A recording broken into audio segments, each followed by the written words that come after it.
Hello, this is your activity D video for the cell diffusion and osmosis lab. So what I'm going to go ahead and show you here really quickly is the setup. So you've got 3 cubes that are centimeter cubed, 2 centimeters cubed, and 3 centimeters cubed.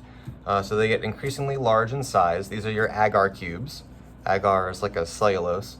And you are going to put them in a beaker, and then you are going to pour this 2% sodium hydroxide solution in the beaker to cover them up. Remember, these are going to be our model cells. The agar contains an indicator called phenolphthalein. Phenolphthalein will turn pink in the presence of a base like sodium hydroxide. So you should expect these to do this.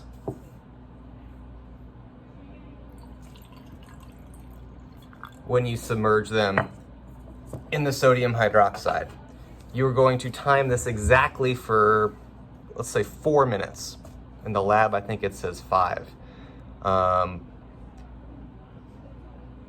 Debating whether or not to actually sit here for 4 minutes, but I actually think I will. So if you just want to watch the cubes for 4 minutes, you're more than welcome to. Otherwise, I would fast forward until you see me cutting and then kind of restart the video there.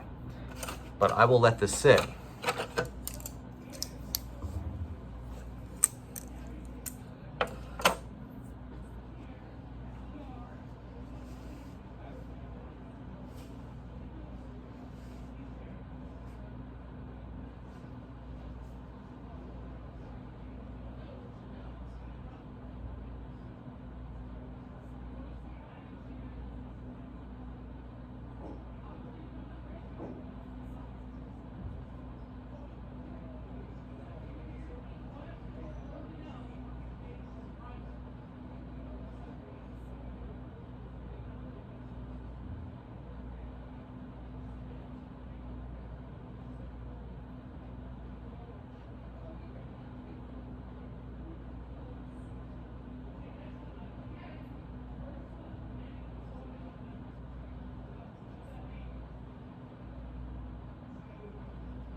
Okay, I've decided that I don't actually need to wait the 4 minutes because really I'm just kind of demoing what you guys are going to do.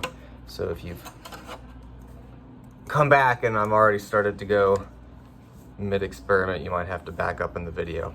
What you're gonna do at this point is after 4 minutes, you're gonna use a spoon. Here's your lab tray. All right, so this would be in your lab tray.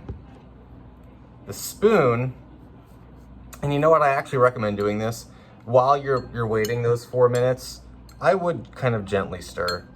I think the stirring helps kind of let the sodium hydroxide diffuse into the cube. But you know, just gently give it a stir every now and then.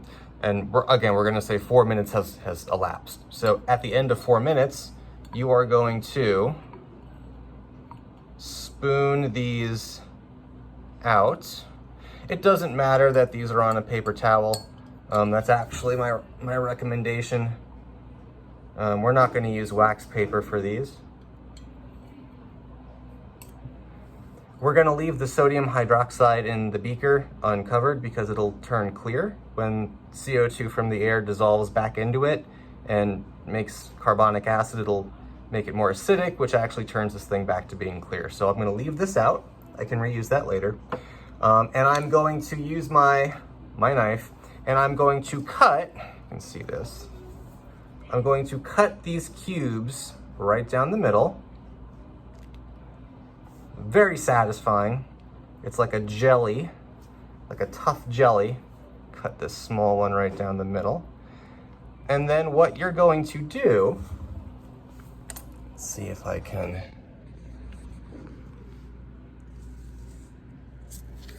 is measure.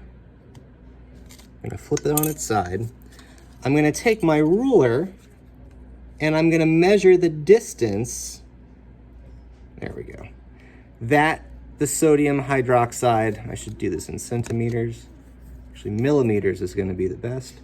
Use my ruler and measure the distance in millimeters that the sodium hydroxide traveled. You should have a nice, clear, pink ring around the outside for all of your cubes. So there it is. It's a little harder to see for the 2 centimeter cube. And then at your angle, it's going to be even harder to see it for the 1. But you're going to record those measurements in your data table, and then we're going to talk about the rate that the sodium hydroxide diffused into each cube.